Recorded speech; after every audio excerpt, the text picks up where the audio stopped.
ಮತ್ತೆ ಅನ್ಯಾಯ ಕಾವೇರಿ ಮೇಲುಸ್ತುವಾರಿ ಸಮಿತಿ ಸಭೆಯಲ್ಲೂ ಕೂಡ ಕರ್ನಾಟಕದ ವಿರುದ್ಧದ ಒಂದು ನಿರ್ಧಾರವನ್ನು ತೆಗೆದುಕೊಳ್ಳಲಾಯಿತು. ದಿನಕ್ಕೆ 3,000 ಕ್ಯೂಸೆಕ್ನಂತೆ 10 ದಿನಗಳ ಕಾಲ 30,000 ಕ್ಯೂಸೆಕ್ ಅನ್ನು ನೀರು ಹರಿಸುವಂತೆ ಹೇಳಿದೆ. ಈ ಮಧ್ಯೆ ಮಾದೇಗೌಡರು ಇದರ ಬಗ್ಗೆ ಮಾತನಾಡಿದ್ದಾರೆ. ಏನು ಹೇಳಿದ್ದಾರೆ ಅವರು ಅನ್ನೋದನ್ನ ಕೇಳೋಣ ಬನ್ನಿ. ನಮ್ಮ ಚೀಫ್ ಮಿನಿಸ್ಟ್ರು ಚಾಮರಾಜನಗರಕ್ಕೆ ಹೋಗಿದ್ದಾರೆ. ಅಲ್ಲಿ ಯಾವುದೋ ಚಾಮುಂಡೇಶ್ವರಿ ದೇವಸ್ಥಾನ ಇದೆಯಂತೆ, ಅಲ್ಲಿ ಪೂಜೆ ಮಾಡ್ತಾಯಿದ್ರು. ಮಳೆ ಬೆಳೆ ಆಗಲಿ ಸಮೃದ್ಧಿ ಕೊಡಪ್ಪ ನನಗೆ ಅಂತ. ಸರಿ, ಸಮೃದ್ಧಿ ಕೊಡಲಿ, 20,000-30,000 ಕೊಡ್ತಾರೆ. ಅವ್ರು ಕೇಳಿದಷ್ಟು ನೀರಿದೆ, ದೇವರು ಅವ್ರಿಗೇನು ಬೇಕಾದ್ರೆ ಅದಕ್ಕೆಲ್ಲ ಆಸ್ತಿ ಪಾಸ್ತಿ ಎಲ್ಲ ಕೊಟ್ಟಿದ್ದಾರೆ. ಕೇಳಿದವ್ರಿಗೆಲ್ಲ ಕೊಡಲಿ, ಸಂತೋಷ. ಬಟ್ ನಮಗೂ ಕೊಡಲಿ. ಇಲ್ಲ ನಾವು ನಾವು ಇಲ್ಲ ಅಂದ್ಬಿಟ್ಟು ಅವರು ಕೊಟ್ಟರೆ ನಾವು ವಿರೋಧ ಮಾಡ್ತೀವಿ. ಪರಿಹಾರ ನಾವು ಅವರೇ ಹೇಳಿದ್ದಾರೆ 1 ತಿಂಗಳಿಂದ, ನೀರಿದೆ ಅಂತ ನೀರು ಕೊಡ್ತೀವಿ, ನೀವು ಹುಟ್ಲು ಹಾಕೊಳ್ಳಿ, ವ್ಯವಸಾಯ ಮಾಡಿ ಗದ್ದೆ ಅದು ಮಾಡ್ಕೊಳ್ಳಿ ಅಂತ ಹೇಳಿದ್ರು. ಅದ್ರ ಪ್ರಕಾರ ನಾವು ಗದ್ದೆ ಅದು ಮಾಡ್ಕೊಬೇಕಿದ್ದೀವಿ. ಆಗಲೇ ಕೆಲವರು ಹುಟ್ಲು ಹಾಕಿರೋ, ಕೆಲವರು ನಾಟಿ ಹಾಕಿದ್ರೆ ಅಲ್ಲಿ ನೀರಿಂದ ಒಣಗಿ ತಗೋತಿದ್ದಾರೆ. ನೀರಿಲ್ಲ ಅಂತಂದರೆ ನೀರು ಕೊಡಲಿ, ಇದ್ದರೆ ನೀರಿಲ್ಲ ಅಂತಂದರೆ ನಮಗೆ ಕಂಪನ್ಸೇಷನ್ ಕೊಡಲಿ. ಇಲ್ಲದೆ ಅಲ್ಲಿ ಅದುವರೆಗೂ ಕೂಡ ನಾವು ಪರಿಹಾರ ಏನಾದರೂ ಸಿಗೋವರೆಗೂ ಕೂಡ ಹೋರಾಟ ಮುಂದುವರಿಸ್ಕೊಂಡಿರ್ತೀವಿ. ನೀರು ಪರಿಹಾರ ಕೊಡ್ತೀವಿ. ಚಳವಳಿ ರಾಜರು ಕೊಡೋರು ಚಳವಳಿ, ಸಿದ್ದರಾಮಯ್ಯ ಮನೆಗೆ ಹೋಗೋರ್ಗೂ ಚಳವಳಿ. ನೀರನ್ನು ಬಿಡಬಾರ್ದು ಅನ್ನುವಂತಹ ಆಗ್ರಹವನ್ನು ರೈತ ಮುಖಂಡರಾದಂಥ ಜಿ ಮಾದೇಗೌಡರು ಮಾಡ್ತಾ ಇದ್ದಾರೆ. ಹೀಗಾಗಿ ಕಾವೇರಿ ಮೇಲುಸ್ತುವಾರಿ ಸಮಿತಿ ಸಭೆಯಲ್ಲಿ ತೆಗೆದುಕೊಂಡಂತಹ ತೀರ್ಮಾನವನ್ನು ನಿಜಕ್ಕೂ ಕೂಡ ರಾಜ್ಯ ಸರ್ಕಾರ ಪಾಲಿಸಬಾರ್ದು, ಏನೇ ಆದರೂ ಕೂಡ ಇದಕ್ಕೆ ಬಗ್ಗಬಾರ್ದು ಅನ್ನುವಂತಹ ಮಾತನ್ನು ಜಿ ಮಾದೇಗೌಡರು ಹೇಳಿದ್ದಾರೆ.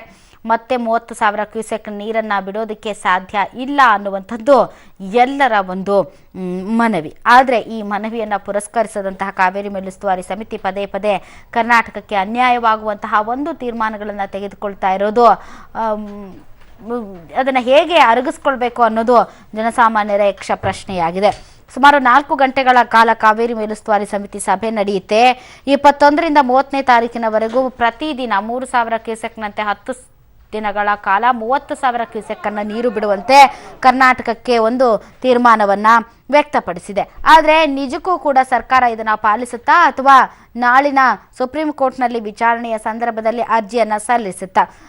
ಈ ಮಧ್ಯೆ ಸಂಸದರಾದಂತಹ ಪ್ರಹ್ಲಾದ್ ಜೋಶಿ ಅವರು ಮಾತನಾಡಿದ್ದಾರೆ. ಈ ವಿಚಾರಕ್ಕೆ ಸಂಬಂಧಪಟ್ಟಂತೆ ಅದೇನು ಹೇಳಿದ್ದಾರೆ ಅನ್ನೋದನ್ನ ಕೇಳೋಣ ಬನ್ನಿ.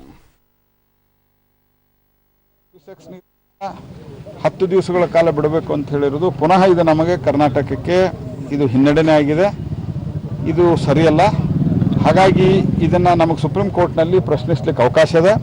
ನಾವು ಸುಪ್ರೀಂ ಕೋರ್ಟ್ನಲ್ಲಿ ಹೇಗಿದ್ದರೂ ನಾಳೆ ಕೇಸ್ ಇರೋದ್ರಿಂದ ಕೂಲಂಕುಷವಾಗಿ ಎಲ್ಲ ಸಂಗತಿಗಳನ್ನು ಗಮನಕ್ಕೆ ತರಬೇಕು. ಸಂಬಂಧಿಸಿದಂಥ ಮಂತ್ರಿಗಳು ಹೋಗಿ ಲಾಯರ್ ಹತ್ರ ಕೂತು ಟೆಕ್ನಿಕಲಿ ಏನಿದೆ ಅಂತ ಹೇಳಿದರೆ ಅದಕ್ಕೆ ಲೀಗಲ್ ಪಾಯಿಂಟನ್ನು ಅವ್ರು ಹೇಗೆ ತಯಾರು ಮಾಡಬೇಕು ಅಂತ ಮಾಡಿ ಇದನ್ನು ಸರಿಯಾಗಿ ಸುಪ್ರೀಂ ಕೋರ್ಟಿನ ಗಮನಕ್ಕೆ ತರಬೇಕು. ನಮಗೆ ಈಗಿರುವಂಥ ನೀರು ಕುಡಿಯೋ ನೀರಿಗೂ ಸಾಕಾಗೋದಿಲ್ಲ ಅನ್ನುವಂಥ ಸಂಗತಿಯನ್ನು, ಬೆಂಗಳೂರಿನಲ್ಲಿ ಕುಡಿಯೋ ನೀರಿಗೆ ಹಾಹಾಕಾರ ಆಗ್ತದೆ ಅನ್ನೋಂಥ ಸಂಗತಿಯನ್ನು ಸುಪ್ರೀಂ ಕೋರ್ಟಿಗೆ ತರುವಂಥ, ಅದರ ಗಮನಕ್ಕೆ ತರುವಂಥ ಕೆಲಸವನ್ನು ಪ್ರಹ್ಲಾದ್ ಜೋಶಿ ಅವರು ಬರೀ ಖ್ಯಾತಿಗಳನ್ನ ಕೊಂಕುಗಳನ್ನ ಹುಡ್ಕೋದೇ ಆಯ್ತು.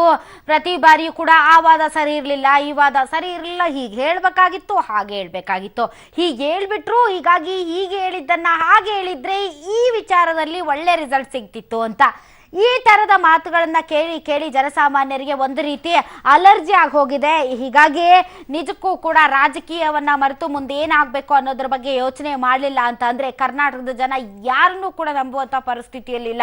ಒಂದು ಕಡೆ ಮುಖ್ಯಮಂತ್ರಿಗಳು 1 ಹನಿ ನೀರು ಬಿಡಲ್ಲ ಅಂತಾರೆ, ಇದ್ದಕ್ಕಿದ್ದಂತೆ ಗೇಟ್ ತೆಗೆದು ಇಲ್ಲಿಯವರೆಗೆ ಅದೆಷ್ಟು ನೀರು ಹರಿಸಿದಾರೋ ಗೊತ್ತಿಲ್ಲ. ಮತ್ತೊಂದು ಕಡೆ ನಾಡು ನುಡಿ ಜಲ ನೆಲ ಭಾಷೆಯ ವಿಚಾರದಲ್ಲಿ ರಾಜಕೀಯ ಮಾಡಲ್ಲ ಅನ್ನುತ್ತೆ ಬಿಜೆಪಿ. ಆದ್ರೆ ಪ್ರತಿ ಬಾರಿಯೂ ಕೂಡ ಕೊಂಕು ಖ್ಯಾತಿಯನ್ನು ತೆಗೆಯುವಂತ ಪ್ರದರ್ಶನ ಮಾಡುತ್ತೆ. ಪ್ರಧಾನಿಗಳ ಮಧ್ಯಪ್ರವೇಶಕ್ಕೆ ಏನಾದರೂ ರೆಕಮೆಂಡ್ ಮಾಡಿ ಸರ್ ಅಂದ್ರೆ ಪ್ರಶ್ನೆನೇ ಇಲ್ಲ, ಅವ್ರಿಗೂ ಇದಕ್ಕೂ ಸಂಬಂಧ ಇಲ್ಲ ಅಂತ ಹೇಳುತ್ತೆ. ಯಾರನ್ನ ನಂಬೋಣ ನಾವು? ಹೀಗಾಗಿ ಯಾರನ್ನೂ ಕೂಡ ನಂಬೋದಕ್ಕೆ ಸಾಧ್ಯ ಇಲ್ಲದೆ ಇರುವಂತಹ ಪರಿಸ್ಥಿತಿ ನಮ್ದು.